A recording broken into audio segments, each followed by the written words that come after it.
मित्रों नमस्कार। मैं हाजिर हूँ आज आपके मनोकामना ज्योतिष चैनल में। यह आपका अपना चैनल है, इसको कस के लाइक सब्सक्राइब और शेयर करें। आज हम आपको एक ऐसी जानकारी दे रहे हैं जिससे कि आप किसी के भी बारे में तुरंत तत्क्षण तत्काल आप समझ जाएंगे कि इनका ये साल कैसा जाने वाला है। शुरू से अंत तक सुनेंगे तभी पूरी बात आप समझ पाएंगे। ये मैं हर वीडियो में बताता हूँ, लेकिन पूरा नहीं सुनने के कारण आप अधूरी बात समझ के किसी को फलादेश नहीं कर सकते हैं। इस पूरी वीडियोज़ को आप श्रवण कीजिए ठीक से, और किसी के भी बारे में चुटकी बजाते ही आप फलादेश कर सकते हैं। इसको स्नैपशॉट पद्धति कहते हैं। इसके माध्यम से किसी को भी आप तुरंत बता देंगे कि आपका ये साल कैसे जाने वाला है। सर्वप्रथम आप अपनी कुंडली को निकाल कर सामने रखिए, और उसमें कई लोग पूछते हैं कि इसमें 1 लिखा है 2 लिखा है। मैं कई वीडियोज में बता चुका हूँ आपको कि पहला घर जो होता है उसमें 1 से 12 तक की कोई भी संख्या हो वो पहला भाव ही कहलाएगा। 2 अंक है तो दूसरा भाव नहीं कहलाएगा, 3 अंक है तो तीसरा भाव नहीं कहलाएगा। सबसे कम जो केंद्र कहलाया गया, पहला, चौथा, 7वां, 10वां, ये केंद्र घर कहलाता है। तो ये जो शुरू से लेकर 12 घर होते हैं जन्म कुंडली में, तो उसमें कोई भी अंक हो सकता है। 1 से 12 तक पहले घर में भी अंक हो सकता है, और 12वें घर में भी 1 से 12 तक अंक हो सकता है। तो आज आप तैयार हो जाइए कि किसी भी कुंडली को आप कैसे तुरंत बता सकते हैं कि आपका ये साल कैसा जाएगा। मित्रों, सर्वप्रथम आप अपनी जन्म तिथि के अनुसार आप अपना साल देखिए कि आपका ये जो आपकी जो उम्र है कितने साल की हुई, और कौन से साल आपके चल रहे हैं। 32वां साल चल रहा है कि 24वां चल रहा है कि 50वां चल रहा है। उसको आप अपनी जन्म तिथि से आसानी से समझ सकते हैं कि आपका ये साल 53वां है, 55वां है, कौन सा साल है, इसको पहले समझिए। उसके बाद आप अपनी कुंडली उस साल में, कुंडली में जो 12 भाव है, तो 12 से आपको अपने उम्र के सालों में भाग देना है। मान लीजिए जैसे आपका 55 साल है, तो 55 साल में आप 12 से भाग दीजिए, तो उसमें जो शेष बचेगा, 4, 6, 8, कुछ भी जो शेष बचेगा, उस शेष को आप पहले घर से गिनती करेंगे। 4 है तो चौथा भाव होगा, 8 है तो 8वां भाव होगा, 6 है तो छठा भाव होगा। तो उस लग्न से आप प्रथम भाव से गिनती कीजिए, शेष जितना है। 9 है तो 9वां भाव होगा। इस तरह से आप गिनकर उस भाव के फलादेश को आप फलादेश कीजिए। जातक को बताइए कि आपका ये साल भाग्योन्नति रहे दायक रहेगा। अगर नवम भाव 9 अंक आता है तो पहले भाव से 9वां भाव भाग्य भाव होता है, भाग्योन्नति का भाव होता है, तीर्थादि का भाव होता है, यज्ञ कर्मादि का भाग होता है।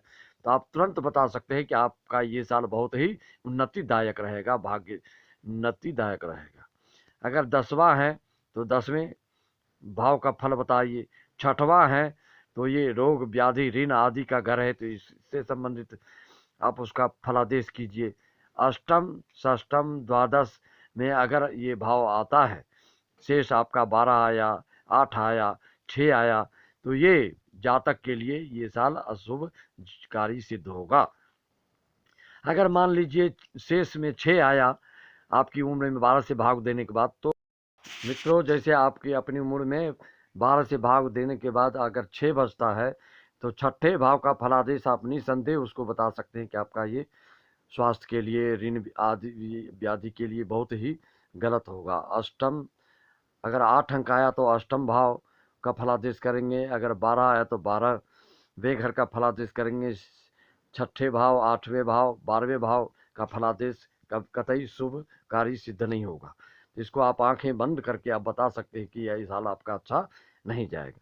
अगर त्रिकोण का आता है या केंद्र का आता है, और वो उस घर के जो मान लीजिए 6 से आया, और छठे भाव का फलादेश कीजिए। अगर छठे भाव का स्वामी छठम भाव में ही बैठा है तो और अशुभ कार्य सिद्ध हो जाएगा। अगर छठे भाव का स्वामी मान लीजिए उदाहरण के लिए 4 है, तो इसका स्वामी चंद्र हो गया। चंद्र अगर छठवें में ही बैठा है तो निसंदेह आप इसको आप बता सकते हैं कि आपको सर्दी, खांसी, रोग आदि व्याधि से बहुत ही आप बेचैन रहेंगे। बिल्कुल सटीक भविष्यवाणी आप कर सकते हैं इसके माध्यम से। अगर मान लीजिए 6 से साया और छठे भाव का स्वामी 4 अंक वहाँ लिखा है और उसका स्वामी चंद्र अगर पंचम में बैठा है या नवम बैठा है तो उतना अशुभ कार्य सिद्ध नहीं होगा। अगर पंचम भाव का स्वामी मान लीजिए पांचवें भाव में 5 अंक है और आपका शेष 5 बचा, तो पांचवें भाव का स्वामी सूर्य हो गया। अगर सूर्य पंचम भाव में ही बैठा है तो उस जातक के लिए बहुत ही शुभ फलदायक होगा। अगर किसी स्त्री जाति का है तो उसके लिए गर्भादि से संबंधित अशुभ फलकारी हो जाएगा। तो इसको विस्तृत चर्चा करने के लिए मैं कई वीडियोज डाल रहा हूँ लगातार। आप इसमें अच्छी तरह से ये समझ जाइए, जो आपका शेष बचता है, आपकी जो उम्र चल रही होती है, जो उम्र आपकी कंप्लीट हो गई उसमें नहीं, जो चल रही होती है, जैसे 12 साल कंप्लीट हुआ, 14 साल कंप्लीट हुआ, 50 साल कंप्लीट हुआ, उसके बाद आपका 51 चल रहा है, तो 51 में या 60वें में जो चल रहा है आपका साल उम्र का, उसमें आपको 12 से भाग देना है और फिर उस भाव का फलादेश करना है। और भाव का फलादेश करते समय आपको यही ध्यान रखना है, जिस 4 अंक आया तो 4 भाव, चौथे भाव में कौन सा अंक लिखा है उसको देखें। मान लीजिए उसमें 1 लिखा है और मंगल, उसका स्वामी मंगल हो गया। अगर मंगल चौथे भाव में ही बैठा है तो आपको भूमि, भवन, जायदाद आदि से काफ़ी लाभ होने वाला रहेगा। तो मित्रों, इसको आप समझ गए। स्वामी भी आपको मैं पिछले एपिसोड में बता चुका हूँ कि जैसे 1 अंक है, 8 अंक है तो उसका स्वामी मंगल होगा, 2 7 है तो स्वामी शुक्र हो जाएगा, 10 11 है तो उसका स्वामी शनि हो जाएगा, 9 12 है तो उसका स्वामी गुरु हो जाएगा। इस तरह से आप किसी का स्वामी को देखिए, जिस भाव का आता है, जो अंक आता है, उस अंक के स्वामी को देखिए। अगर उसी भाव में बैठा है तो फल में तीव्रता आएगी, अच्छा हो या बुरा हो उसमें तीव्रता आ जाएगी, वो ज़्यादा अशुभकारी या ज़्यादा शुभकारी सिद्ध हो जाएगा। मित्रों, इसी वाणी के साथ मैं अपने शब्दों को विराम देता हूँ। आप इसी तरह से लगातार कंटिन्यू इसको शेयर, लाइक, सब्सक्राइब करते जाएं। हम आपको बिल्कुल एक से एक अचंभित कर देने वाला वीडियो डालते रहूँगा। इसी के साथ आप सभी हमारे सब्सक्राइबर्स को मैं धन्यवाद देता